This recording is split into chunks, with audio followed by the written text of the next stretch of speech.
The modern Bible versions are clearly different than the King James Bible. And you've got to ask yourself this question, why?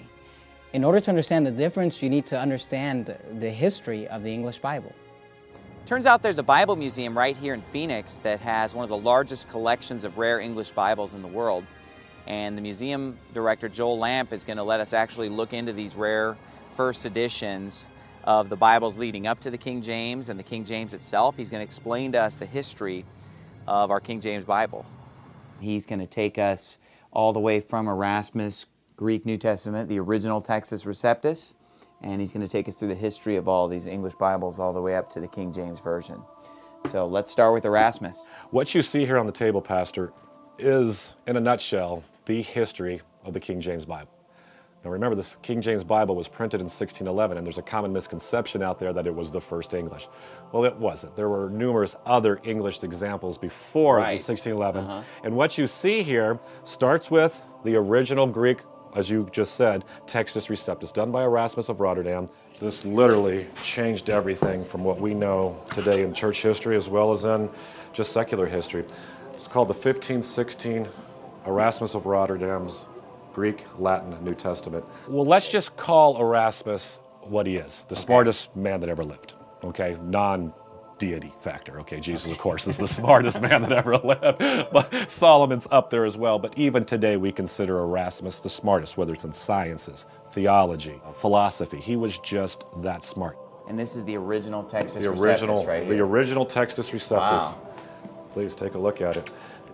Generally considered the most important book that was ever printed. And this is the book that launches the Reformation. Even as an atheist, you acknowledge this is the most important book ever printed. The Renaissance is launched from this. The truth comes from this book. And so we see just how imperative this book is, but what it also did was cause an enormity of problems. And what do I mean by that? Well, the money stopped flowing to Rome. There's a building under construction. There's a very famous interior designer down there that was hired to decorate it. Of course, I'm talking about the Vatican. Michelangelo, the Sistine Chapel. That money stopped flowing. The church started putting bounties on people's heads, saying, you can't teach this. This isn't what we consider accurate, even though Erasmus said, we kind of got a problem here. It does say metanoia, not pay a fine. So we're going to have to address this theological issue, but the Protestant movement was birthed from this book. And what does the Protestant movement actually mean? To protest. In this edition that you're showing me, Erasmus has put the original Greek next to the church's Latin. That's correct. And it makes it very easy to see the contradiction between the two. Of course. Is that right? That's why Okay. that's why making sure I understand. That's why it changed everything. Because it showed what we were doing wrong, showed what it should be. Right. But he didn't translate it to show what it should be until later. Okay. Okay, that wouldn't be until Right. 1519. So these are two contradictory things side by side. And all he's doing is just showing the evidence. The church's Latin corrupted version and then the original Greek Textus Receptus. He just put it side by side and just basically let the reader be the judge. But this is the bullet that basically effectively killed the church. Right. What you see here is what we know today as the first edition Coverdale Bible. What really it is, though, is the work of William Tyndale. Now, as we know, Tyndale is the inventor of the English we speak today. He's also the inventor of our very first English Bible translated from the original languages. Tyndale in England wanted to do the same thing Luther was doing in Germany. And he went underground, and with the aid of Luther's library, books like this here, and later editions of Erasmus's work, Tyndale would produce the very first New Testament. It becomes the most hunted book in the history of England. And so the king wants this thing burned. So England was still totally under the control of the Catholic Church at the time that Tyndale is producing his New Testament in 1526. And it is a book that's basically an assault on the established or Catholic Church of London at that time. This became a monumental achievement because Tyndale, in the last years of his life, spent most of his time translating from the Hebrew and the Greek to produce this book. The rest of the Old Testament, some of it, they weren't able to get done from the original Hebrew by the time this book came out. Well, no, because Tyndale was arrested in 1534. Right. He's held under house arrest for 500 days. Okay. And then on the morning of October 6, 1536, he's taken out and burned. But in that incarceration period, Miles Coverdale finished that which Tyndale had started. Gotcha. Now, what I love more than anything that we have in this room is this text here. This is the 1537, what we call the Matthew's Bible. Now, what is this? It's nothing more than a completed this. Right. Now, remember, when Tyndale dies, his last words, as you spoke so eloquently earlier, were, "Lord, open the eyes of the King of England." Now, what happened in that prayer? Tyndale could have said a million things. Why waste your last breath saying, "Lord, open the eyes of King of England"? Tyndale knew that no matter how crazy Henry VIII was, that if he could get Henry VIII to break with the established Church of Rome, England would be won and protected. It's one thing to have a personal relationship with Jesus. It's another thing to have a personal relationship with Jesus with somebody wanting to wake up and kill you every morning. That was their mission. But finally, Henry VIII permitted the Bible to go free based on one thing, a divorce. These two texts obviously change England. You could truly have a personal relationship with Jesus from these two books.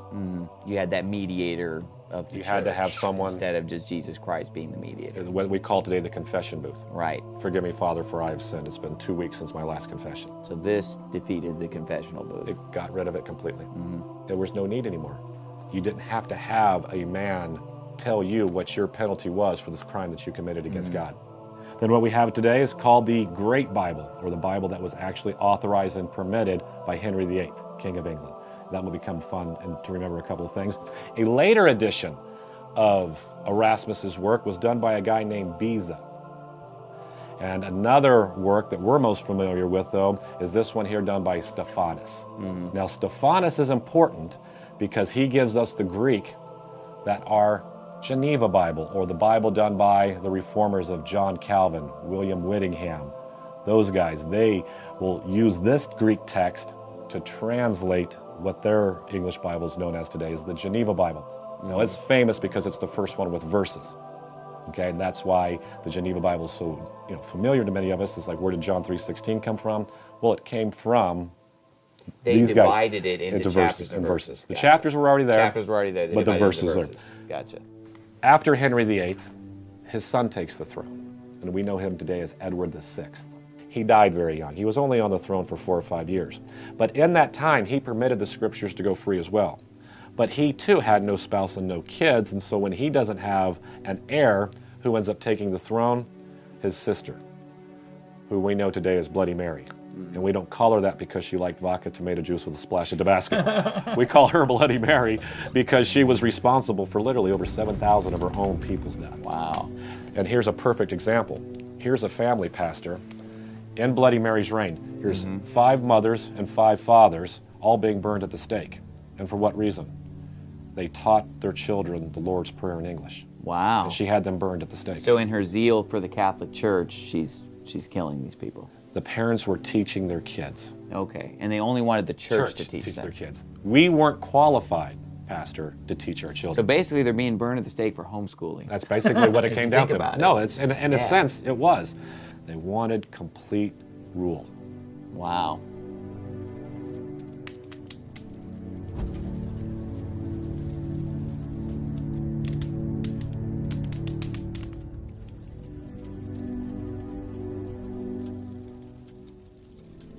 Well, during that uprising, men of courage decided that we're going to rebel.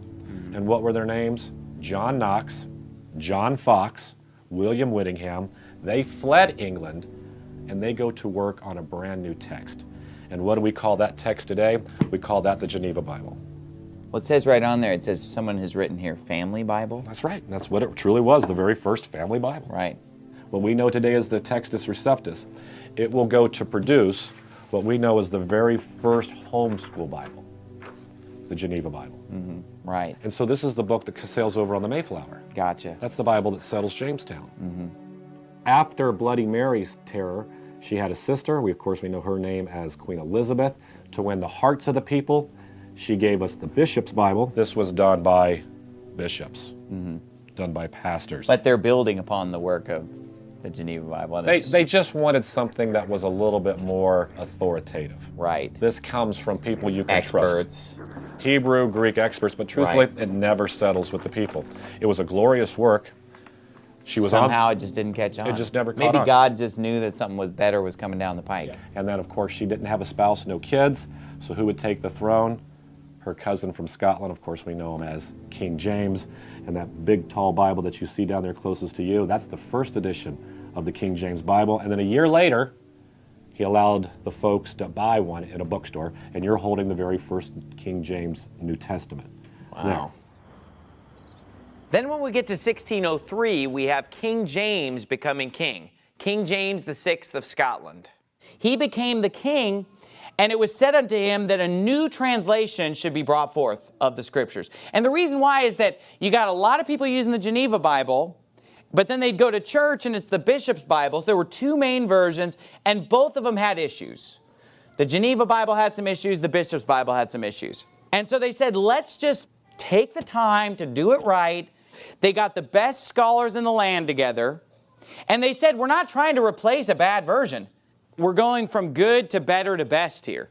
I mean, these are good translations. The Geneva Bible is good. The Bishop's Bible is good. We're just going to perfect it and get it just dialed in. So from 1604 to 1610, the KJV was translated by 54 of the greatest scholars that existed at that time. Just to give you one example, one guy, Lancelot Andrews, was an expert in Latin, Greek, Hebrew, Chaldean, Syriac, Arabic, and he also spoke 15 modern languages. That's one guy out of the 54 people that translated the King James Bible over the course of 7 years. So there were those who were Arabic scholars, there were those who were Greek and Hebrew scholars, there were Aramaic scholars. They were men of great intellect, all of them. Yeah. And their knowledge of the Scripture was varied. They may have held some different beliefs, or different areas of theology might be slightly different from one of the other translators. What they did was they divided themselves up into 6 groups. These 6 men translated these 6 books of the Bible and so forth. And when they did this, then they compared them all together. And each of the 6 groups did this. And then they chose one leader out of each group to evaluate all 6 groups. And so what happened was every passage of Scripture was evaluated 15 times. Wow. And in the end of it all of them came into agreement with what was translated based upon the correct verbal dynamic that they used. That is, for what it says, that's what it means, even if it was in slight contradiction to what they might think. The king in 1603 said, okay, I'm going to organize a committee. And no matter how long it takes, you're going to go to work using 2 rules. Old Testament must be translated from the Hebrew. New Testament must be translated from the Greek. And I'm going to give you all the resources humanly possible to make this happen. So the best Hebrew of that day, the best scholarly Greek of that day, and in 1603, 53 guys were hired. They go off, and for 7 years, they work on what we know today is the most important book in the history of man. The first edition, first issue, first printing of the King James text. And it took them 7 years. And they did a phenomenal job. And the King James that you and I read today, of course, comes from that 1769 revision, but this was the anchor of the text. And this is the product of it. And in 1612, he gives us what we know today as the very first handheld King James New Testament.